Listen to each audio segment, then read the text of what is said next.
Hi, Jim here, and you're listening to the Honest Filmmaker podcast. This week, I'm speaking to filmmaker Alexandru Borchescu. Hi, Alex. How you doing?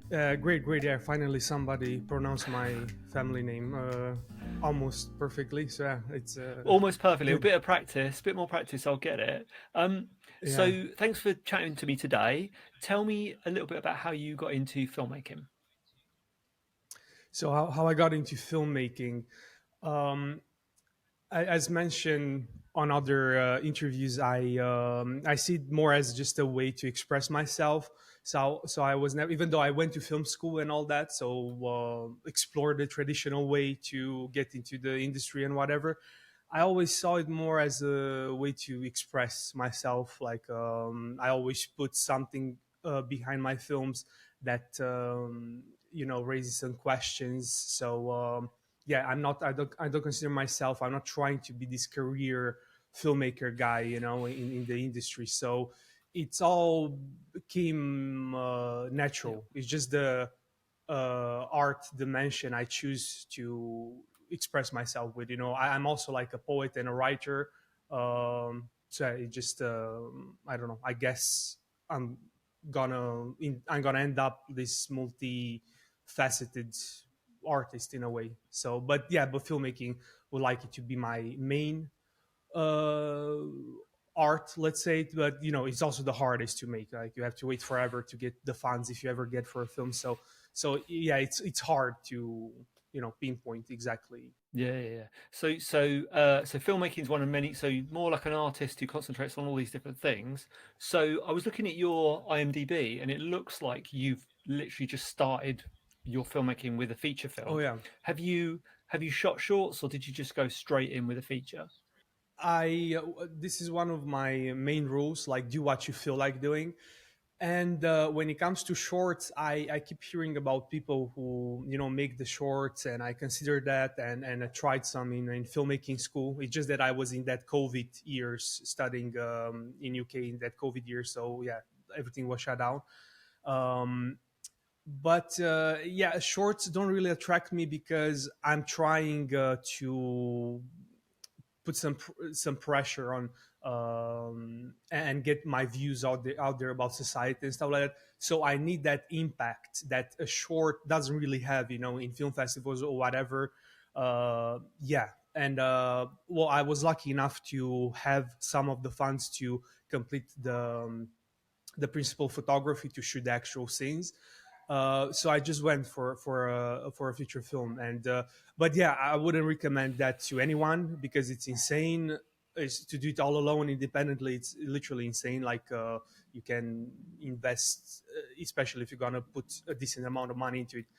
It can easily turn into a disaster if you don't work with the right people, if you don't have the right confidence and all that. So yeah, it's a little insane what I've done, but well, it worked out. So Yeah, no, it's exactly what I did. I came out of uni, went straight into a feature. Didn't make any short films. I've subsequently gone back and dabbled in short films. But yeah, there is a part of us when we left uni, we were like, we've got to make a feature. I've got to have something to kind of put out there, and for us, it was maybe to sell.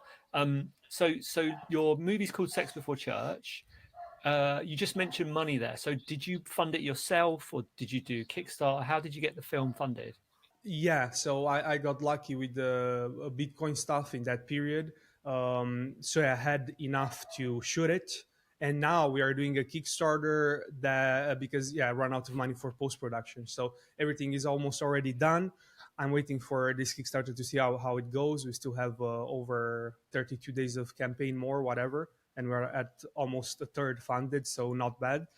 And yeah, this is just to cover the last costs of post production, like some of the editing and the uh, special. Well, there's no special effects, just to delete some stuff in the background. So all that costs money, sound design, and yeah. And I keep finding out more and more costs the more I research it. So yeah. Yeah, definitely. And how have you found Kickstarter? Any tips for people out there using it? Anything you learned about it? It's the first thing you learn. So I'm not like this marketing poster, so I just gonna tell what I see and what I uh, experimented. um Yeah, the main rule is you're not gonna get any results if you don't have a big enough community that they will fund your project in the first couple of days, basically. So it's just Kickstarter. The campaign should be just a formality to engage your community, which I didn't have. I'm this social media completely illiterate person, so I don't have personal social media. But this person helped me. We built some kind of small campaign. We run some ads, have an amazing team of volunteers that help me make some materials like the trailer you can see on the Kickstarter and all the reels. And we got some good traction in the first day. Some random people just saw the campaign and made some pretty sizable donations. That's how we got to 27%. But in the last days, there's like complete silence. So yeah, we are kind of seeing the truth now. Like it's hard to keep going when you just yeah don't have the like a community behind it. So so again, like you gonna 99, I don't know, over 99 basically 100% of the times you're gonna get disappointed if you don't already have basically the entire community around it that can fund your first goal in the first days, and then you can just worry about stretch goals. Like that's how it works. That's how it goes for the actual campaigns that are successful. So we're trying. You can try to do what we do, which is basically a active campaign. That's why we went for 44 days instead of the 30 ones or the normal size ones when it comes to time, because we're trying to campaign during the Mm. campaign. But usually your whole of the campaign should be done before starting. We're trying the other way around because didn't took the time to cultivate a community. So yeah, that's my experience so far. But again, for our strategy, it looks pretty good so far. Cool, cool, cool, cool. And so you've shot your first feature. What did you learn in the actual making of the film? Well, learning is interesting because it usually comes from mistakes, and that's in this way I got like the most lucky about, because I didn't have to learn from mistakes that in principle photography, if you have too many mistakes, you're just gonna have also a mistake of a film. Like it's gonna affect the film. So I got lucky in the way that I found all the right professionals to help me avoid any mistakes. Like everybody had full feature film experience except me, basically. So everyone was fully professional, showed up on time, stayed late, all that. So yeah, didn't have you know was saved in that way, because I'm sure otherwise if two or three things go wrong when you have like 21 consecutive shooting days, then you start losing days and you start losing money, and yeah, it can turn into a horror show. But yeah, so I didn't have the opportunity to learn from mistakes. But otherwise, what I learn is just like, this is usually how you learn from mistakes. uh, I don't know. Maybe don't produce don't produce it yourself again.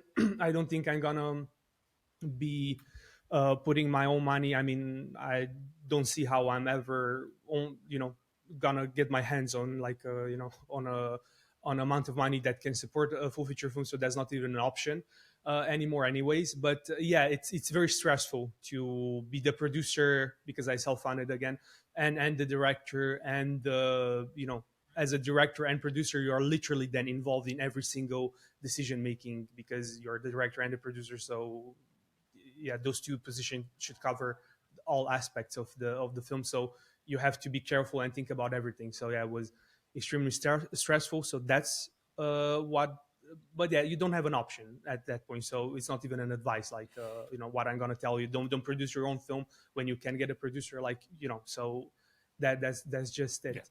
And otherwise, yeah, I mean, I would say to just work with the right people and do it when you know deep down, and okay, this is the right moment. Because I also had problems. I also wish for more post production time, but I just felt that okay, if I'm gonna wait some more, maybe we can find some better locations and all that. But the director of photography might not be available. Maybe the actors are gonna get a job and their schedule. So yeah, it's about that. If you keep waiting, it might not ever happen. So just when you have mostly all the right elements and conditions right, and you just feel just you feel it, yeah, just go for it. That's maybe my main advice, because that's where most people get stuck at, like just indecision, like not making that decision. So Yeah.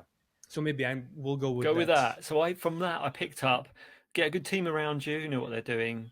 Don't produce your own films. That's if I could avoid having to do that element of the job, I would, because like you say, it is stressful and it really does impact your directing time. And then just go for it. Yeah, completely agree. I've been in a situation myself where you've got to adapt, you've got to change things. It's not going to be this perfect idealized vision. You've got to kind of figure things out, and if you get an opportunity, you've got to go for it, because that might not come up again and everyone might not be available. It's not really fair, because most of that is it's a matter of money. So obviously people are going to be there if they're actually, you can actually afford to hire professionals, and the film has potential and they can all get behind it. That's so it's not really fair, because it's also about money. Like, no professional is going to work for free. They might give you a huge discount just so they can work in a feature film and not commercial. Like the director of photography, he got paid about a quarter of for filming for 25 days what he would have been paid if he would have done like a political commercial spot for the one of the mayor candidates here in Athens. So yeah, he would have got paid uh, 5 times more for 3 days of shooting that he would have got for our 25 days. But because he wants to make feature films, they give you huge discounts, all this like real filmmaking professionals. So that's, you have that going for you. But yeah, in the end, if you can afford that, yeah, you're gonna have to cut many corners. So then problems might arise. And what was my and there's like lots of them, like it's not just the director of photography and another guy. They need to have their gaffers that need to be professional behind them, then the ad, then production manager. If you have a shooting that involves lots of locations and moving around, you need that for sure, and so on and so forth. Is like I don't Whole know, team of a people. very small Yeah. team. Yeah, I don't even know what would be the minimum number. I would say, I don't know, 16, 17 with the gaffers and everyone would be the minimum amount of numbers. So there's lots of people to pay. So there's lots of money, Yeah. not consider the locations and the equipment and all that. So in the end, it is really about money. That's why I guess, I don't know, there's lots of kind of despair and Yeah. stress in this Yeah, industry. Yeah. definitely. So it looks from the trailers and the clips I've seen, I might be wrong here, but it doesn't, in a way, it doesn't look like a commercial film. It doesn't look like something that's going to maybe be an Oh easy yeah. sell.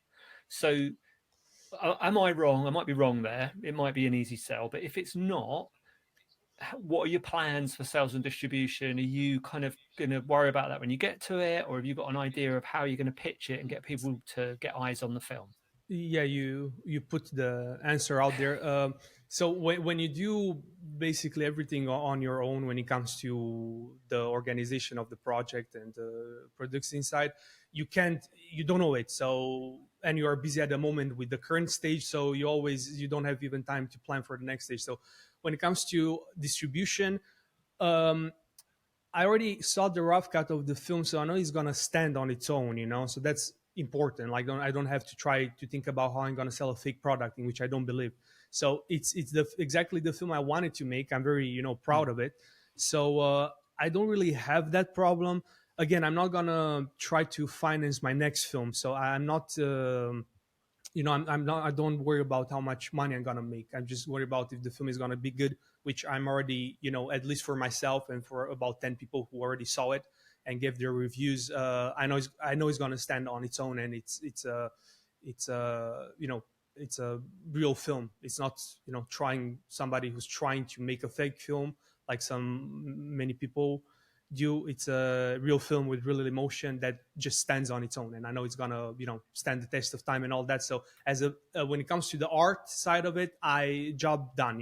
When it comes to distribution, I mean, I do have everything from the more commercial elements like nudity and shock and drama to the more art house one. We have some experimental shots, dream sequences, and all that.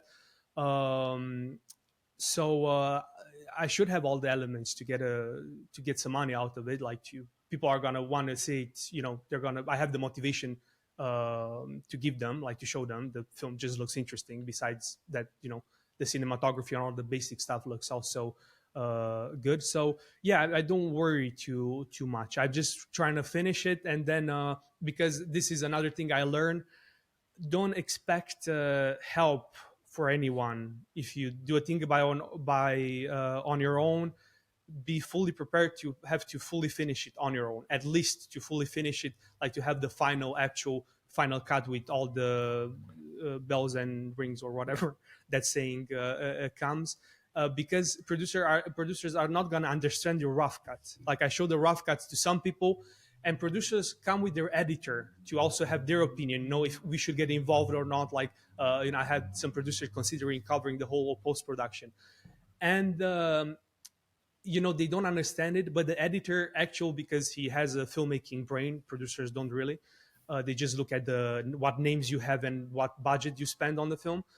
uh, every time the editor was the one who pushed for the producer to get involved, because they could actually see the potential of the footage if color graded with sound design and all that. So but the producers are like, yeah, hard to get in, because yeah, I don't have any names, and uh, the budget is decent, but yeah, because I don't have any names, they just don't know how to market it. And so that's one of my things. So be ready to do it all on your own, or take the time to cultivate a community, and you can start crowdfunding.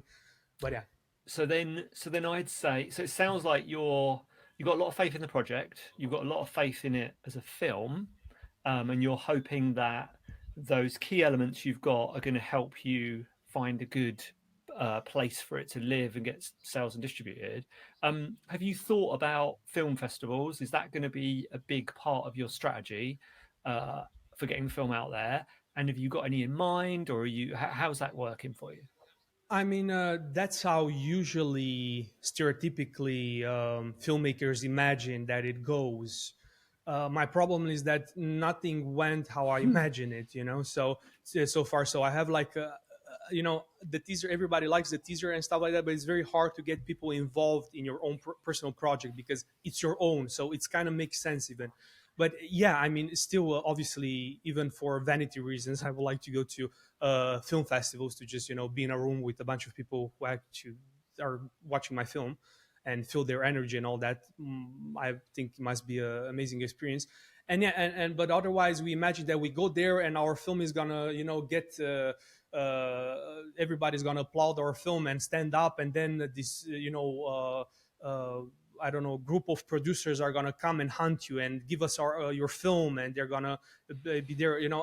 I expect that it's not gonna be that way. But yeah, who knows? I mean, that's how we dream as filmmakers, that we're just gonna go to the film festivals, and Scorsese is gonna be behind us, and he's gonna be oh my god, this is the next director genius, and I'm gonna fund all of his films, and that's how I'm gonna resolve everything. So I just need to get to the film festival.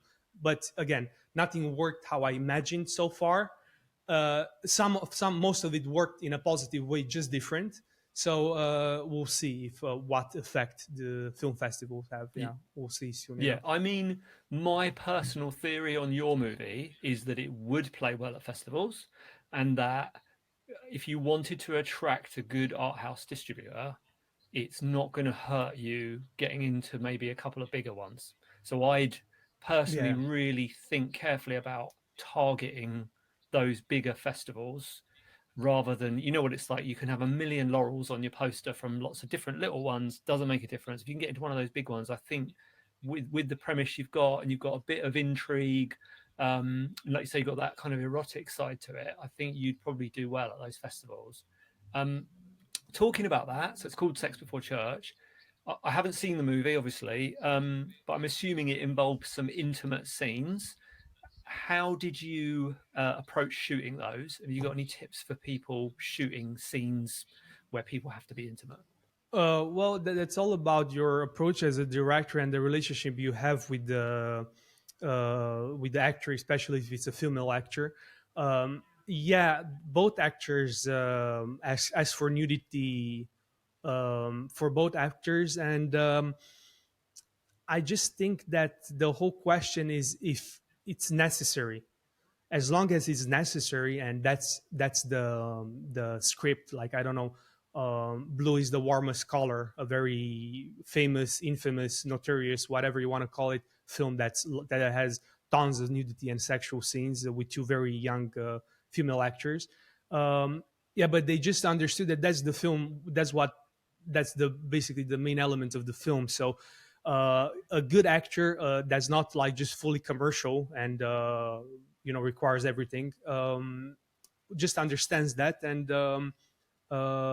yeah, it's just acting for them, naked or clothed. That should be it. So basically, it shouldn't make a difference. Now, yeah, I didn't ask for too much. There is a dance scene in which the main actor is fully nude, so that was probably stressful for him. But yeah, didn't. Otherwise, there's no actual sexual simulation and stuff like that. But yeah, I don't know if I saw the Anora, the Kevin Baker film. They had lots of or no, I think it was just Kevin Baker and his wife were doing the intimate coordination. So yeah, it seems that you don't really need that intimate coordinator, whatever it's called, person. So yeah, to answer your question, we just went about it like normal acting scenes. Yeah, obviously, like you reduce your filming crew, no pictures on set when they're naked, stuff like that, basic stuff like that. Give them as much space and as much privacy as possible. That's just should be Yeah, obvious. yeah. And I listened to a couple of clips of you. So you're Romanian, that's right, isn't it? Yeah. Yeah, unfortunately, was born in Romania. I made my DOP on the Apocalypse box was Romanian, and he's a good filmmaker. So I imagine you've got Mm. good filmmakers over there. So how does being Romanian affect your filmmaking? Do you think culturally? Do you bring anything with you from Romania?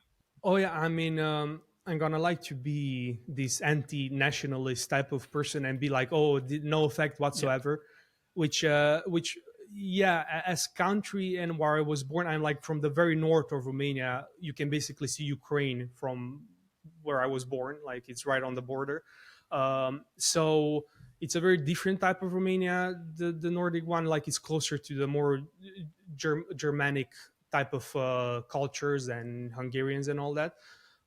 So as culture, the country doesn't have an effect of me. Like, I went and studied in UK, and I don't have any Romanian inspirations. I love Romanian film. That's one of the maybe only things I'm proud about of the country. We have some amazing filmmakers, Radu Jude especially lately, some amazing films. Even Scorsese mentioned him.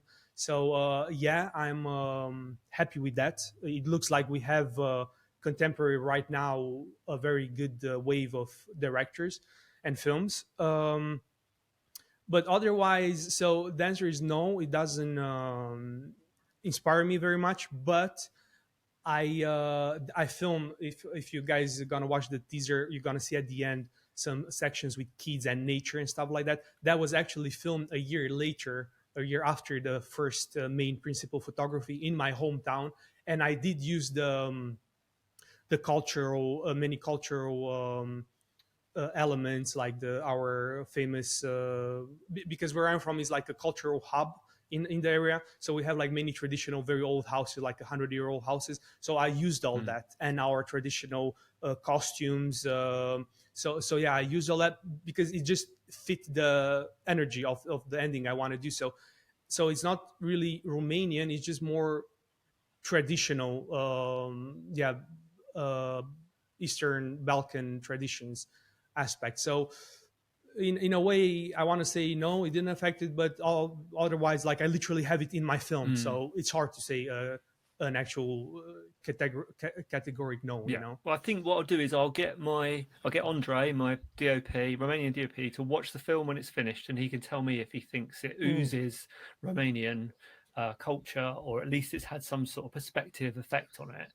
Um, so the last question I ask all of my guests is: do you have a motto, or do you have like a mantra, or anything that you apply to filmmaking? Something maybe that you say either to yourself or out loud that gets you through it. Yeah, when I can already, I'll always say it, like, just do what you feel like doing. So if you feel like writing a poem, write a poem. If you feel making a short film, make a short film. If you feel to make, and you think you have the funds necessary to go for a feature film, go for a feature film.